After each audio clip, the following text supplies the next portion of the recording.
Hi everyone, আমাদের কেদারনাথ যাত্রার part 4-এ আপনারা দেখেছিলেন যে আমরা রাতের বেলা ট্রেন নিয়ে ঘুমিয়েছিলাম। আজ হচ্ছে পার্ট 5। আমরা ঘুম থেকে উঠে হাঁটতে শুরু করে দিয়েছিলাম। পাহাড়ের পথে হাঁটতে হাঁটতে অবশেষে আর কিছুটা উপরে এলাম।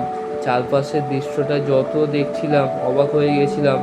এদিকে বিশাল পাহাড় আর অন্যদিকে ঠান্ডা হাওয়ার সঙ্গে বয়ে চলা নদী। প্রকৃতিটা সত্যিই অসাধারণ। পথটা একটু কষ্টের হলেও কিন্তু কেদারনাথ যাওয়ার আনন্দটা, সেই কষ্টটা ভুলে গেছিলাম। আমরা অনেক রাস্তা, কিছু কিছু রাস্তা যে শর্টকাট মেরেছিলাম, যেরকম এই রাস্তাটা যারা যারা কেদারনাথ গেছো নিশ্চয়ই চেনো। অনেকেই এই রাস্তাটা শর্টকাট মারে। আর সব থেকে বড় অসুবিধাটা হচ্ছে কেদারনাথ যাত্রার মধ্যে এই যে ঘোড়াগুলো দেখছেন, তার মানে হাঁটতে দিচ্ছে না একদম, ঘোড়া ঠেলে দিয়ে চলে যাচ্ছে। কিছু কিছু লোক তো পড়েও গেছে, পড়ে গিয়ে সঙ্গে সঙ্গে মারা গেছে। অবশেষে আমরা কেদারনাথ মন্দিরের কাছাকাছি চলে এসেছি। কালকে দেখাবো আমরা এখান থেকে কিভাবে কোথায় গেলাম।